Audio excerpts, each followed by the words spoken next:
नमस्कार भक्तजनों, मैं आपको माघ शुक्ल जया एकादशी व्रत की कथा सुना रही हूँ। धर्मराज युधिष्ठिर बोले, हे भगवान, आपने माघ के कृष्ण पक्ष की षटतिला एकादशी का अत्यंत सुंदर वर्णन किया। अब आप कृपा करके माघ शुक्ल एकादशी का वर्णन कीजिए। इसका क्या नाम है, इसके व्रत की क्या विधि है और इसमें कौन से देवता का पूजन किया जाता है। श्री कृष्ण कहने लगे, राजन, इस एकादशी का नाम जया एकादशी है।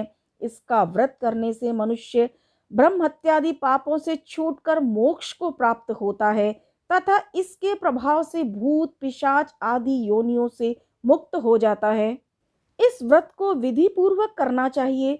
अब मैं तुमसे पद्म पुराण में वर्णित इसकी महिमा की एक कथा सुनाता हूँ।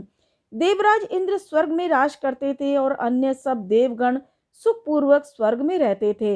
एक समय इंद्र अपनी इच्छा अनुसार नंदन वन में अप्सराओं के साथ विहार कर रहे थे और गंधर्व गान कर रहे थे। उन गंधर्व में प्रसिद्ध पुष्य दंत तथा उनकी कन्या पुष्पवती और चित्रसेन तथा उसकी स्त्री मालिनी भी उपस्थित थे।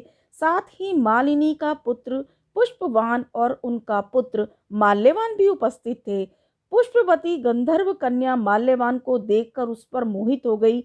माल्यवान पर काम बाण चलाने लगी। उसने अपने रूप व लावण्य और हाव भाव से माल्यवान को वश में कर लिया। हे राजन, वह पुष्पवती अत्यंत सुंदर थी। अब वे इंद्र को प्रसन्न करने के लिए गान करते रहे, परंतु परस्पर मोहित हो जाने के कारण उनका चित्त भ्रमित हो गया था। उनके ठीक प्रकार न गाने तथा स्वर ताल ठीक नहीं होने से इंद्र उनके प्रेम को समझ गया और उन्होंने इसमें अपना अपमान समझकर उसे शाप दे दिया।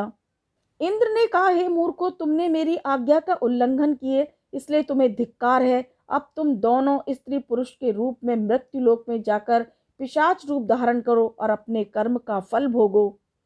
इंद्र का ऐसा शाप सुनकर वे अत्यंत दुखित हुए और हिमालय पर्वत पर दुख पूर्वक अपना जीवन व्यतीत करने लगे।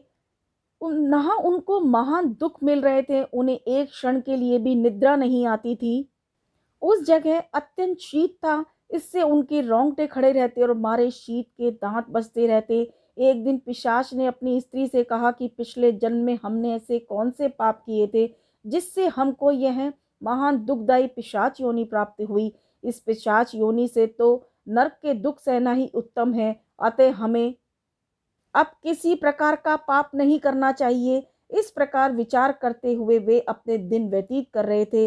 देवयोग से तभी माघ मास में शुक्ल पक्ष की जया नामक एकादशी आई। उस दिन उन्होंने कुछ भी भोजन नहीं किया, ना कोई पाप कर्म किया, केवल फल फूल खाकर ही दिन व्यतीत किया और सायकाल के समय महान दुख से पीपल के वृक्ष के नीचे बैठ गए। उस समय सूर्य भगवान अस्त हो रहे थे। उस रात को अत्यंत ठंड थी, इस कारण वे दोनों शीत के मारे अति दुखित होकर मृतक के समान आपस में चिपटे हुए पड़े रहे।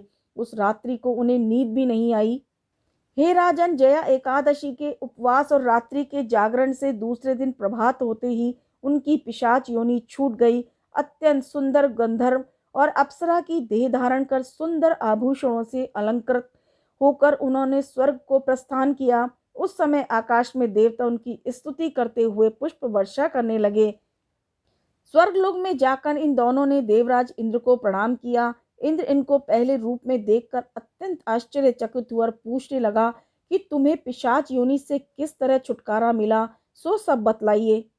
माल्यवान बोले कि हे देवेंद्र, भगवान विष्णु की कृपा और जया एकादशी के व्रत के प्रभाव से ही हमारी पिशाच देह छूटी। तब इंद्र बोले कि हे माल्यवान, भगवान की कृपा और एकादशी का व्रत करने से न केवल तुम्हारी पिशाच योनि छूटी, वरन हम लोगों के भी वंदनीय हो गए, क्योंकि विष्णु और शिव के भक्त हम लोगों के वंदनीय हैं। अतः आप पुष्पवती के साथ जाकर विहार करो। श्री कृष्ण कहने लगे कि हे राजा युधिष्ठिर, इस प्रकार के एकादशी के व्रत से बुरी योनि छूट जाती है। जिस मनुष्य ने इस एकादशी का व्रत किया है, मानो सब यज्ञ तप दान आदि कर लिए।